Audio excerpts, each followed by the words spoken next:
como los que sueñan, nuestra boca se llena de risa.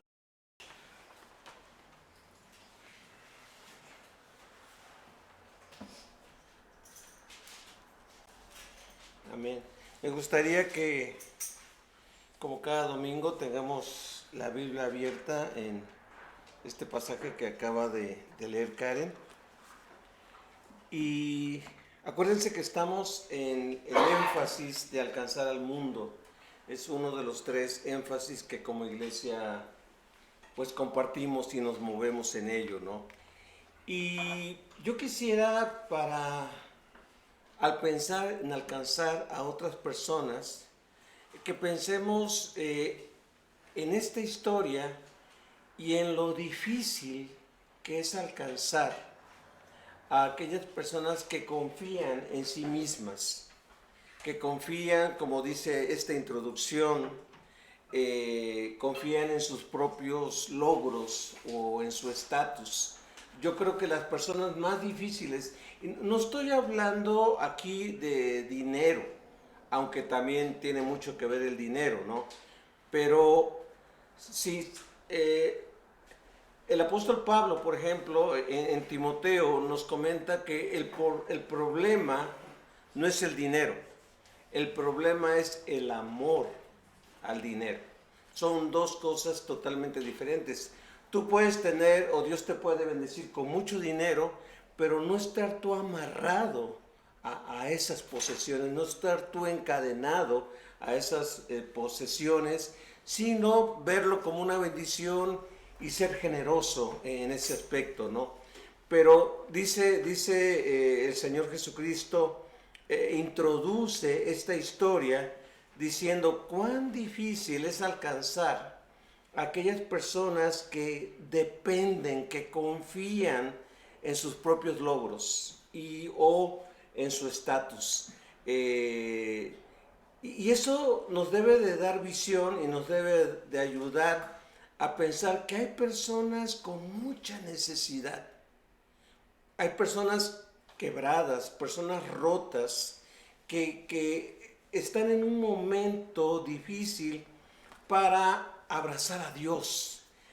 Muchas veces Dios permite ese quebrantamiento, Dios permite esa necesidad, esa situación donde uno se ve con las manos vacías o sin poder controlar lo que están viviendo para ser alcanzados por la gracia de nuestro Señor. Es muy difícil, yo pongo aquí, con esto tener una buena relación con Dios. Existen muchas personas, al parecer, alcanzables a los ojos de los hombres que están muy lejos de Dios. Inclusive en Isaías el profeta dice, este pueblo nada más de labios me adora o me honra, pero su corazón está muy lejos de mí en ese aspecto. Así que cuando pensamos en los alcanzables y en los no alcanzables, yo a veces escucho a los misioneros diciendo, no, los no alcanzables son los que viven en la famosa ventana 1040, que viendo un mapamundi, viendo esa fracción, esa sección del mundo, son los países donde pues prolifera el islamismo o los musulmanes y decimos, esos son los inalcanzables, pero hay mucha gente que se está abriendo, hay mucha gente, como nos comenta Babú, que están deseosos, aunque son politeístas y aunque creen en muchos dioses, están abiertos a escuchar del mensaje de la palabra de Dios. Así que los más sensibles para escuchar la buena noticia de Jesucristo, vamos a ver quiénes son. Yo por esto a este mensaje le titulé La generosidad de Dios para alcanzar al mundo. Fíjense bien, quiero que pensemos, tal vez tú digas, y yo también al principio lo pensé así, ¿qué me pueden enseñar estos 2 hombres en cuanto a ser alcanzados? Y este pasaje habla de generosidad, Pero también este pasaje, si nos adentramos, también nos habla de la generosidad de Dios de alcanzar a los que parecen no alcanzables. Así que quiero empezar con este primer pensamiento, el falso concepto de generosidad. A veces, ¿qué entendemos por generosidad? Y déjenme decirles algo revolucionario o algo escandaloso. Nosotros vemos a los fariseos como personas un tanto religiosas y despreciables, pero en aquel tiempo eran respetados, eran modelos a seguir, eran personas muy apreciadas, muy queridas, y Jesús, nuestro Señor, se está metiendo en un terreno peligroso, porque lo que el Señor comenta acerca de los fariseos era verdad, eran prácticas o eran posturas que ellos tomaban, que uno dice, wow, estas personas son muy generosas, son muy generosas. Vean lo que dice esta historia en los versículos del 9 al 12. Lucas 18, del 9 al 12 en la Nueva Traducción Viviente. Dice así: luego Jesús contó la siguiente historia a algunos que tenían mucha confianza en su propia rectitud y despreciaban a los demás. Dos hombres fueron al templo a orar. Uno era fariseo y el otro era un despreciado cobrador de impuestos. La Reina Valera 60 me parece que dice, uno era fariseo y el otro era publicano.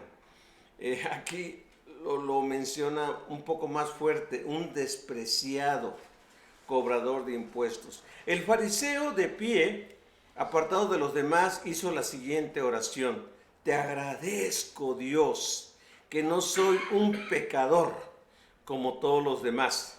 Me parece que la Reina Valera 60 dice, no soy como este que está atrás de mí, no soy como este despreciable cobrador de impuestos. Dice, pues no engaño, no peco y no cometo adulterio. Pero para nada soy como ese cobrador de impuestos. Ayuno 2 veces a la semana y te doy el diezmo de mis ingresos.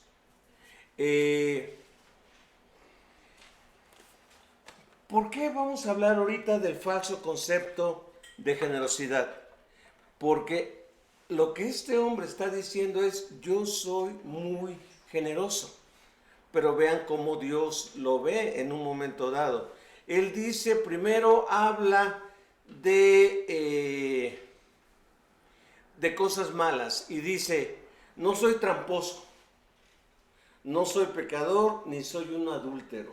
Soy una persona que no se mezcla ni anda con personas corruptas o personas pervertidas, ¿no?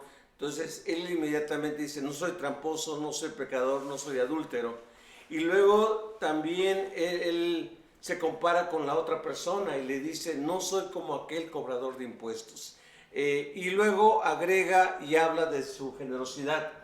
Dice, ayuno 2 veces por semana. Muchas veces el ayuno de los fariseos era martes y jueves. Ayuno 2 veces por semana, dice, y doy mi diezmo. Uno escucha a una persona así y dice, wow, qué generosa es. Qué tan cerca de Dios está. Y me parece que la Reina Valera 60 dice que oraba para sí mismo. Es decir, este hombre no estaba platicando con Dios. Este hombre estaba platicando para sí mismo y estaba presumiendo y exhibiendo su generosidad. Y uno cuando escucha a una persona así, uno dice, wow, esta persona está muy cerca de Dios, esta persona es alcanzable para Dios y todo ello. Y déjenme decirles algo contrastándolo con el publicano. Si un fariseo era considerado una persona generosa o ejemplar, un publicano o cobrador de impuestos era una persona avara. Una persona avara es una persona agarrada, una persona que nada más está pensando en sí mismo. Y déjenme decirles algo, humanamente así era. ¿Por qué? Porque el pueblo romano, el imperio romano, necesitaba sostener su maquinaria, sostener su ejército, sostener la vida de sus gobernantes, sostener toda su estructura, y para eso le cobraba impuestos a los pueblos que tenían bajo su control. Pero ellos tenían subempleados, es decir, ellos tenían empleados que no eran romanos, sino que eran personas que conocían la cultura, eran personas del mismo pueblo. De tal manera que si uno decía, yo quiero ser cobrador de impuestos, prácticamente le daba la espalda a su pueblo y se hacía un traidor, haciéndose un servidor de los romanos. Ahora, los romanos le decían lo siguiente: mira, yo quiero que me entregues mensualmente o semanalmente o quincenalmente, como lo concibamos, quiero que me entregues tanto. Quiero que me entregues tanto. Así que tú arréglate, tú ingenia cómo vas a cobrar. Pero además, aquí viene la ventaja. Cobra para que a ti te quede algo bueno. Es decir, a mí me vas a dar tanto y tu preocupación es pagarme tanto mensualmente, vamos por así decirlo. Y tú vas a vivir con el resto, con lo que tú cobres. De tal manera que un cobrador de impuestos, él hacía cálculos, decía tanto para ellos y tanto para mí. Y la gran mayoría de los cobradores de impuestos, los publicanos, era gente de dinero. Entonces imagínense cómo el pueblo veía a estas personas. Nosotros vemos con respeto al IRS. Y a veces le tememos, le decimos, no, al IRS hay que hablarle derecho, porque ellos te creen, pero si te investigan y te pescan en algo, pues pobre de ti, ¿no? Entonces, hay personas que no les agrada mucho el IRS, ¿no? Y que es la oficina del cobro de rentas, ¿no? En fin, todo ello, ¿no? Hasta ahora la película más ganadora de los Óscares tenía que ver con una familia que tenía una lavandería y querían tener otra clase de vida y no estar sufriendo con el IRS, con todo lo que ellos tenían que pagar, sino que querían tener una mejor vida en ese aspecto, ¿no? Entonces,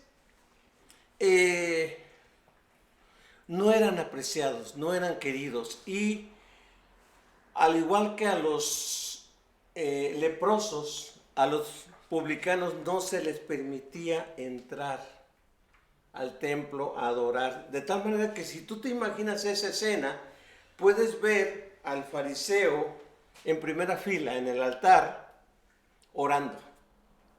Y el publicano estaba hasta atrás, en uno de los pasadizos, en uno de los corredores, en un lugar fuera del templo, y dice que no se atrevía ni a levantar la vista. Ese era el contraste entre la persona generosa, socialmente hablando, y la persona avara, la persona ladrona, la persona despreciada en ese aspecto. Repito, a simple vista uno dice, wow, esta historia va a acabar mal. Va a acabar mal para este hombre despreciable y se va a exaltar a este hombre generoso. Y nos damos cuenta entonces, en este primer punto, que la generosidad en cuanto a apariencias o en cuanto a dar, muchas veces es falsa. No se trata de cuánto das, sino se trata, como vamos a ver ahorita en el segundo punto, hablando de generosidad. Generosidad. Y déjenme decirles algo, y no me muero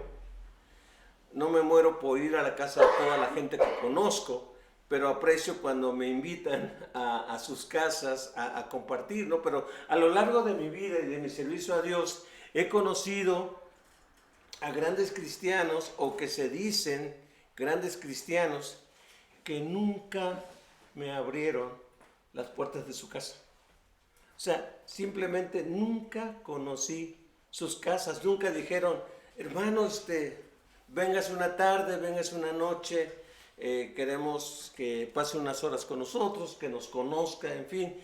He conocido personas con un amplio recorrido de cristianos que son respetadas, son personas apreciadas y muchas veces admiradas, pero nunca han abierto su casa para que uno vaya y las conozca. Y bueno, y si no lo hacían conmigo, pues no lo hacían con muchas otras personas, ¿no? Entonces, yo quisiera entonces que analicemos ese concepto de generosidad, o lo que vemos como generosidad. En segundo lugar, yo quisiera mencionar que la generosidad es un asunto del corazón. La generosidad tiene que ver con el corazón. El Señor Jesucristo, después de mencionar a estos dos hombres y que son tremendamente opuestos, Él dice, en cambio, el cobrador de impuestos se quedó a la distancia y ni siquiera se atrevía a levantar la mirada al cielo mientras oraba, sino que golpeó su pecho en señal de dolor mientras decía, oh Dios, ten compasión de mí, porque soy un pecador. Ahora, esta práctica de golpear el pecho era una práctica que más lo tenían las mujeres. Era como una señal de quebrantamiento, de sufrimiento, de dolor. Muchas veces en los funerales las personas se golpeaban el pecho expresando dolor en ese aspecto. Estaba yo leyendo un comentario que al parecer David, cuando muere su hijo Absalón, era tanto su dolor que David se golpeaba el pecho y decía, hijo mío, Absalón, Absalón, ¿qué pasó contigo, no?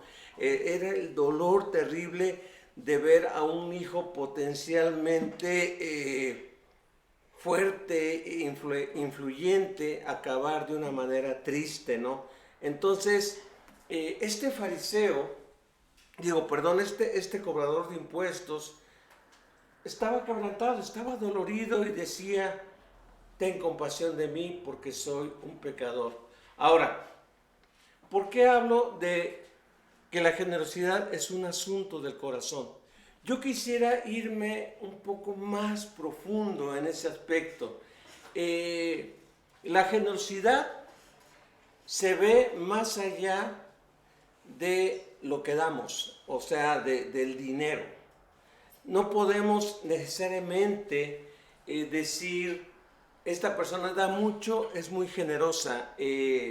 Podemos en un momento dado confundirnos, pero Dios quiere ir más adelante. Y en este mismo pasaje, por ejemplo, el siguiente pasaje que se nos menciona en Lucas 18, es donde dice Jesús bendice a los niños. Y yo quiero hablar generosidad en cuanto a nuestro espacio emocional o nuestro espacio físico. Por ejemplo, dice que después de que cuenta esta historia, estaba Jesús con sus discípulos y los papás, la gente adulta, traía a sus niños para que el Señor pusiera sus manos en ellos y los bendijera. Y dice la Biblia que inmediatamente, yo me imagino a los apóstoles haciendo como una valla, como una barrera, como diciendo, aquí no pasan. No molesten al maestro. No lo molesten. En otras palabras, no invadan su espacio físico, su espacio emocional. Ahora, ¿qué hace Jesús ante eso? Jesús, dice la Biblia, se enoja y dice, ¡hey! ¿Qué pasa con ustedes? Dejen que los niños vengan a mí y no se los impidan, porque de ellos es el reino de los cielos. Ustedes tienen que recibir el reino como ellos. Yo quisiera preguntarte, ¿qué tan generoso eres con tu espacio? Emocional y físico, porque son dos espacios. El espacio emocional, en un momento dado, es platicar o reunirte con personas tal vez que están pasando situaciones diferentes a la tuya. Y a veces no es muy agradable estar escuchando a una persona que está sufriendo en su matrimonio. Y tú dices, no, con lo que yo tengo es más que suficiente. ¿Para qué tengo que escuchar a esta persona? ¿O por qué me tengo que enterar de sus problemas o sus necesidades? ¿Sabes lo que implica aquí esto? Es que tú te cargues o que tú seas empático. Y que tú digas, ¿qué puedo yo hacer? Cuando se invade tu espacio emocional es, ¿qué puedo yo hacer? ¿O qué me está pidiendo Dios que haga? Y a veces es más fácil escuchar y ver a las personas desde lejos con sus problemas y sus necesidades que involucrarme. Porque involucrarme va a significar escuchar, va a significar qué puedo yo hacer, va a significar cómo puedo yo ayudar. Y a veces no nada más es ayudar con cosas físicas, sino que es ayudar con oración, con consejo, con llorar juntos, acompañar, en fin. Son muchas las cosas que tienen que ver con el espacio emocional. Aquí los papás querían que Jesús pasara un tiempo con los niños y los discípulos interpretaron, Él es tan demasiado importante que no tiene tiempo, que no es justo hacerle perder su tiempo con estos niños. Y Jesús dice, ¿saben qué? No, para mí ellos son importantes. Todas las personas son importantes. Yo no me quiero imaginar, porque a veces decimos, el Señor comía con fariseos como con Nicodemo o Simón el fariseo o estas otras personas, pero también comía e iba a casa de pecadores y de publicanos. ¿Se acuerdan ustedes cuando están en casa de Leví, en casa de Mateo, que lo invitó hizo una comida, una cena e invitó a sus amigos, los publicanos, e invitó al Señor? Dice que los fariseos, es curioso, estaban afuera y le decían, jalaban a Pedro, jalaban a los demás, oigan, ¿por qué el Señor se atreve a pasar su tiempo con estos pecadores, con estas personas? Y era la fama de Jesús, que pasaba su tiempo con los inalcanzables, pero los inalcanzables eran los más alcanzables, porque ellos decían, ¿qué le ofrezco a Dios? ¿Qué tengo que ofrecerle al Señor? Cuando el Señor en el siguiente capítulo 19, se topa con Zaqueo, otro cobrador de impuestos, le dice, hey Zaqueo, hoy es necesario que esté en tu casa. Y lo he dicho en otras ocasiones de chiste o de curiosidad. Zaqueo, cuando escucha eso, se baja del árbol bien gozoso y se lleva a Jesús y a todos sus discípulos a su casa. Y seguramente la esposa le reclamó.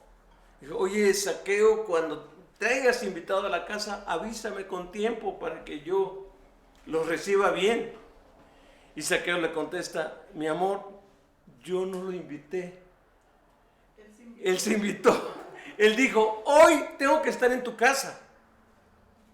Dice que era tal el gozo de Zaqueo de tener a Jesús, que de repente una primera decisión que tuvo, no sé si trajo consecuencias terribles, es, Señor, hoy la mitad de mis bienes doy a los pobres.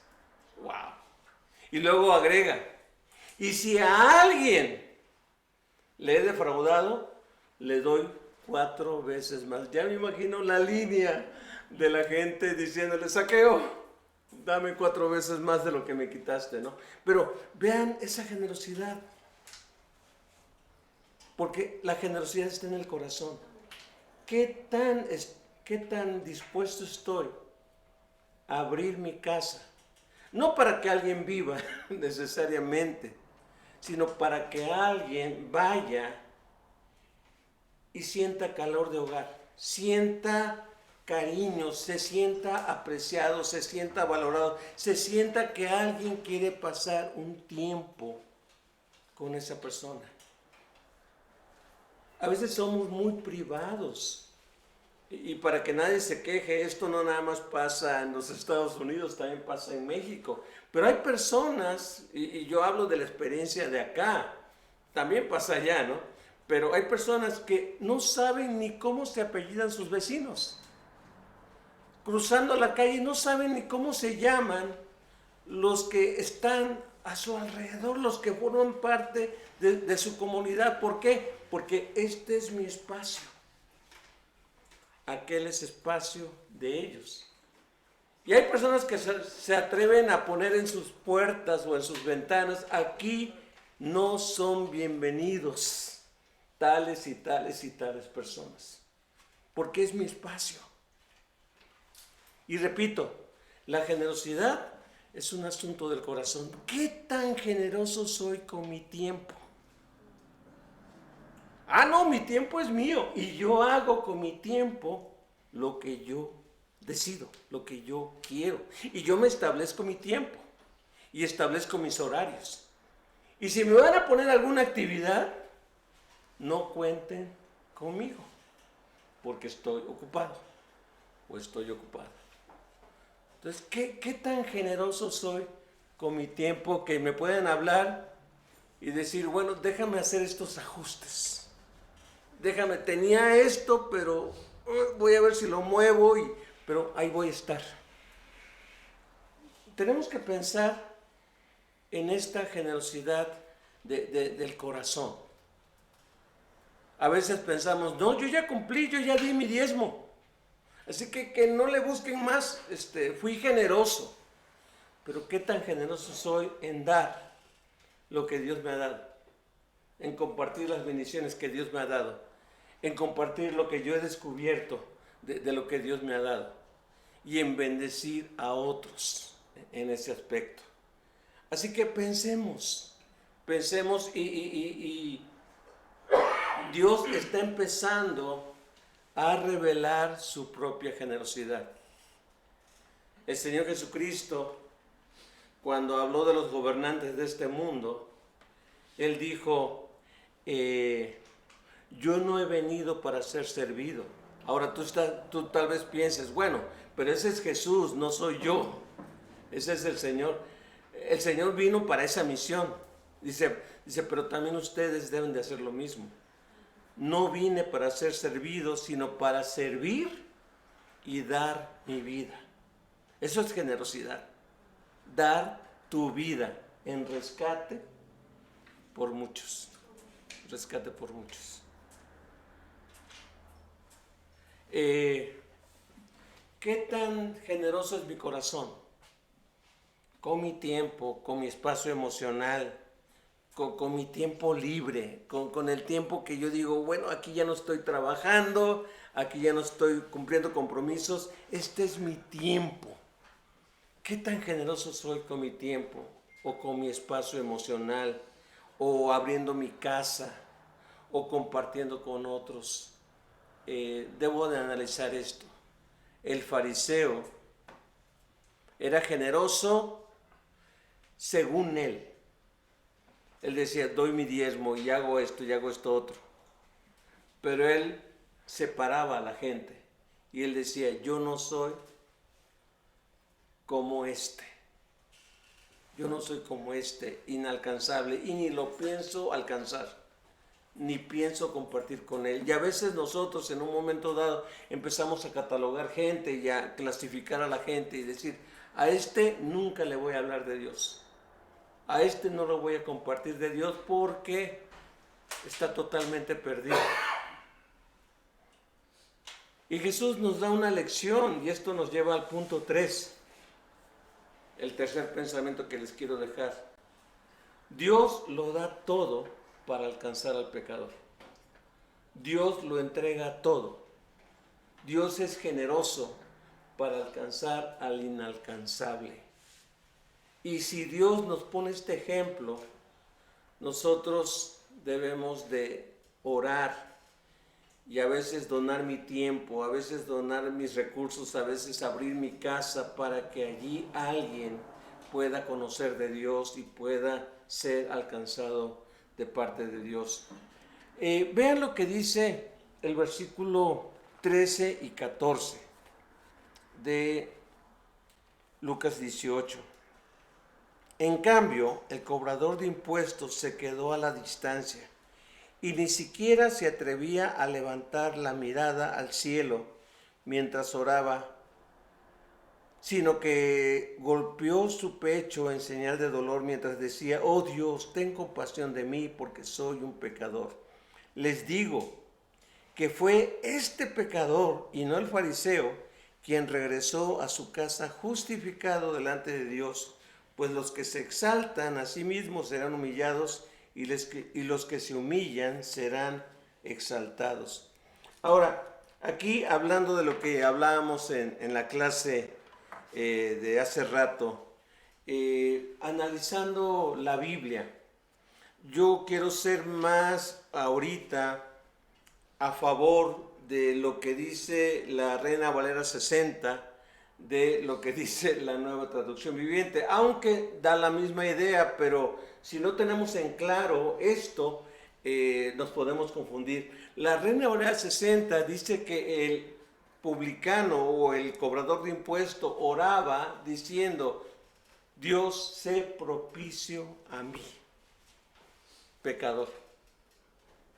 En el hebreo dice, sé propicio a mí el pecador. El pecador. La palabra propicio no se entiende. ¿Qué es eso de propicio? ¿Qué significa propicio? ¿Significa tener misericordia? Sí significa tener misericordia. Por eso donde dice ten compasión de mí o ten misericordia de mí, es correcto. Pero ser propicio nos lleva a lo que era el Antiguo Testamento. Y en el Antiguo Testamento había un día que se llamaba Yom Kippur, que se celebra, los judíos lo celebran más o menos en el mes sagrado que ellos tienen, en el mes de septiembre. Y en ese día, en el Yom Kippur, el sumo sacerdote era la única oportunidad que él tenía de entrar al lugar santísimo. Y en el lugar santísimo estaba el arca del pacto. Era un cajón de madera recubierto de placas de oro, recubiertos de oro. Y dentro de ese cajón, de esa arca, estaban las tablas de la ley, estaba el maná, estaba la vara de Aarón. Y algo interesante, y aquí viene la palabra, luego había una tapa que le llamaban propiciatorio. Propiciatorio. La palabra propiciatorio tiene la idea de que el enojo de un Dios santo debe ser calmado, debe ser apaciguado, debe de ser calmado, debe de tranquilizarse ese enojo de parte de Dios. Así que el propiciatorio era como un asiento, era como el trono de Dios y el propiciatorio estaba, y luego dice que había dos querubines con sus alas extendidas tocándose el uno con el otro, uno frente a otro, y como que cubrían lo que le llamaban la presencia de Dios. Ahora, ¿qué sucedía? ese día de Yom Kippur o el día de la expiación, entraba el sumo sacerdote con la sangre de un cordero y agarraba un manojo de hojas, lo empapaba de la sangre y rociaba, ¿dónde? El propiciatorio. ¿Qué estaba haciendo el pueblo mientras tanto? El pueblo estaba afuera, el pueblo nada más estaba expectante diciendo, mi pecado necesito que sea perdonado, necesito que sea perdonado. El sumo sacerdote pedía perdón por su propio pecado y después entraba al propiciatorio y lo regaba con la sangre de este cordero inocente. ¿Qué sucedía después? El pueblo estaba expectante. ¿Qué va a pasar? ¿Qué va a pasar? Cuando veían que la puerta se abría y el sumo sacerdote salía, ellos descansaban diciendo, Dios aceptó el sacrificio para el perdón de nuestros pecados. ¿Qué hice yo?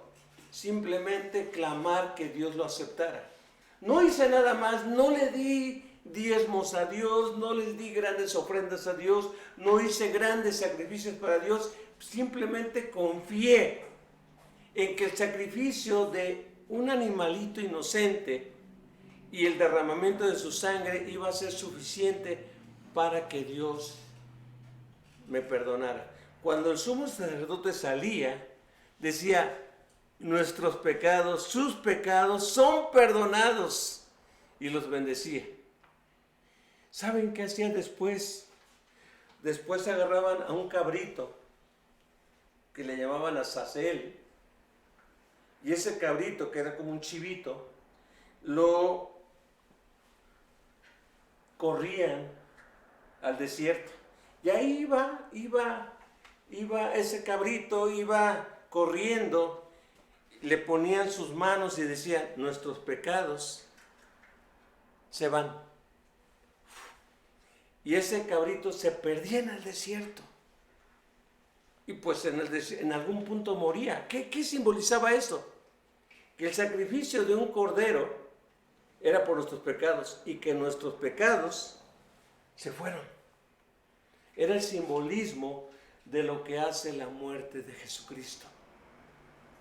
Cuando muere Jesucristo por nosotros es propicio a nuestros pecados. Él derrama su sangre y entra hasta la misma presencia de Dios diciendo, soy el sacrificio perfecto. Y mi sacrificio es propicio, calma tus demandas, satisface tus demandas, cubre los pecados de la gente y la gente es transformada, es cambiada. ¿Qué está diciendo este hombre? Señor, todo depende de ti. Mi perdón, mi salvación, mi aceptación no es por mi generosidad, es por tu generosidad, es por lo que tú has hecho. Este hombre publicano simplemente dijo, Señor, no tengo nada que ofrecerte, así como ese himno que dice, Señor, no tengo nada para darte, no tengo nada que ofrecerte, solamente aquí está mi vida. Entonces el publicano dice, Señor, no tengo nada que presumir, sí soy avaro, sí soy agarrado, sí hay muchas cosas despreciables en mi vida, pero Señor, sé tú propicio, sé tú generoso conmigo para que yo sea alcanzado. Y déjenme decirles que no nos confundamos con esto. Cuando Jesús dice, les digo que este hombre fue a su casa justificado más que el fariseo, no es nada más porque Dios perdona al pecador y condena al religioso. No, es que la salvación para alcanzar a los demás solamente depende de Dios. No depende de mi propia justicia, no depende de mis propios logros, no depende de mi propio estatus, no depende de mi propia justificación. Depende de la generosidad de Dios. Dios puede rescatar a un religioso, Dios puede rescatar a un legalista, pero es la persona que sabe que no tiene nada que presumir, nada que ofrecerle a Dios, son las personas más sensibles para ser alcanzadas. Así que, si hemos tenido un falso concepto de a quién debemos de ir y de a quién debemos de predicarle, yo pienso que esta historia, esta parábola, nos enseña que Dios es generoso. A Dios no le importa el estatus o las apariencias de las personas. Como le dijo Dios a Samuel cuando fue a ungir a David. Dios le dijo, Dios no ve lo que el hombre ve, o lo que sus ojos ven, Dios ve el corazón.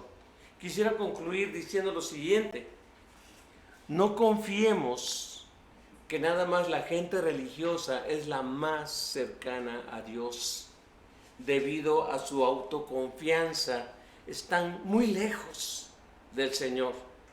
Jesucristo vino a rescatar y a salvar a los perdidos, a los inalcanzables.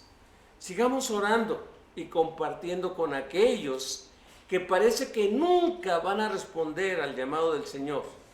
Sigamos compartiendo, no nos cansemos de compartirle a esas personas. Dios está obrando en estos tiempos y está haciendo cosas impresionantes. Hay cristianos que están yendo a Turquía y en medio del dolor del terremoto hay gente turca que se está rindiendo a Cristo, que está escuchando de la palabra de Dios. Hay gente en Ucrania que está escuchando de la palabra de Dios. Hay gente en Rusia que está escuchando de la palabra de Dios. Hay gente en China, en Corea del Norte y en muchos otros lugares donde parece que son inalcanzables, que Dios está obrando maravillas en estos tiempos. Vamos a orar. Bendito Señor, queremos aprender de Jesucristo la generosidad, que siendo rico en su gloria, se hizo pobre, para que en su generosidad nosotros fuéramos enriquecidos, sabiendo que al venir a ti no teníamos nada que ofrecerte. Gracias, Señor, por ser tan generoso con nosotros. Y gracias porque te dignaste, porque invadiste, porque abriste espacios emocionales, espacios espirituales, espacios de tu presencia para que nosotros tuviéramos acceso por tu gracia a escuchar de tu palabra. Gracias por lo que estás haciendo y lo que vas a seguir haciendo. Ayúdanos, Señor, a ver a las personas con los ojos con que tú las ves. No hacer un juicio de este sí y este no, sino, Señor, lo que tú quieras. A no compararnos, a no levantar barreras con personas que tal vez no sean dignas de ti, pero Señor, ¿quién es digno? Este hombre dijo, sé propicio a mí el pecador. Y con esta expresión, él estaba diciendo, soy el peor de los pecadores. Tú tuviste misericordia de Pablo, que se vio sin nada en las manos. Y él llegó a decir, yo era el peor de los pecadores, el primero. Y Dios tuvo misericordia de mí. Gracias, Señor, por tu palabra. Gracias por tu misericordia. Sigue trabajando en nuestros corazones. No permitas que el mundo nos alcance. Permítenos alcanzar al mundo para ti. En el nombre de Jesucristo, gracias. Amén. Vamos a continuar.